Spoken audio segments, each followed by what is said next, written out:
As the Hollywood strike continues into another month, an unlikely face joining striking actors and writers on the front lines today, Republican Senate candidate Eric Early. Fresh off that picketing today, Eric Early with us in studio tonight. Good to see you. Welcome back. Great being with you, Alex. So we often don't think of Republicans siding with labor over big business. Why was it important for you to be out there striking today? Well, you know, I picketed with the actors and the writers who are on strike, and frankly, I'm the only one in this race fighting for the working people in our state of California here, notwithstanding what my Democrat opponents are saying, and they're being crushed by studio management right now in terms of residuals, in terms of the money they're going to be able to be getting from streaming, in terms of how artificial intelligence will be used to really take away so many jobs going in the future. And it's that very studio management that has poured tens of thousands, and in Schiff's case, perhaps hundreds of thousands through a PAC that works for him or that supports him, into their coffers, and yet my opponents, Schiff and Porter, claim they're helping the working people too. It's a total lie. Of course, Schiff, Porter, Barbara Lee, they've all been out picketing before you, and they say that they're supportive of those folks. I know something else that you were driven by is what the studios have done in terms of their cultural ideology.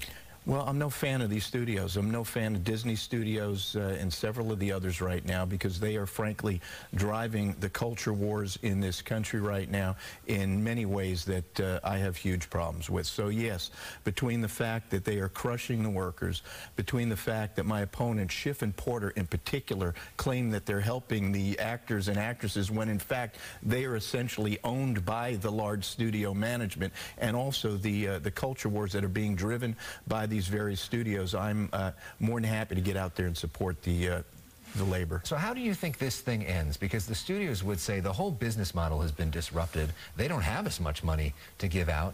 Where do you suggest we go on this? Well, I'll tell you what I would do if I was senator right now. You know, I've been an attorney for 30 years. I would use whatever leverage points we have to get to the parties to the table. We would get a neutral, a mediator with huge experience that would be acceptable to both sides, to sit down, get the parties in the room, and really keep them there for however long it takes, because it's not just the actors and writers that are being creamed here. It is all of the other industries. It's IATSE, it's the electricians, it's the grips, it's the truck drivers, it's the set designers, it's all the other small businesses and people that are losing their jobs. And this is really on the hands of studio management, and we have what it takes to bring these people to the table. The one thing we don't have, I don't see one elected official, not our U.S. senators right now, I don't see one elected official who really has the ability to bring everybody to the table to cause this to be settled. Yeah, of course, the governor, Gavin Newsom, and the mayor, Karen Bassett, both offered to do that. Yeah. So far, the studios have not accepted their offer. Let's talk for a moment, because you're here. Big news day. Donald Trump indicted once again.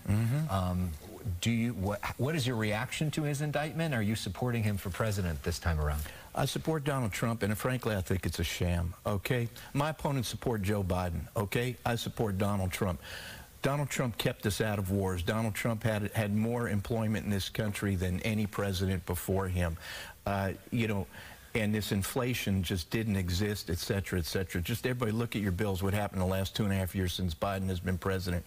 But it's amazing, because every time more actual evidence is being found by the House Republicans in the House of Representatives against Joe Biden, and that he was using his vice presidency as a personal piggy bank. Every time he gets more evidence, suddenly this prosecutor, there's another indictment against Trump.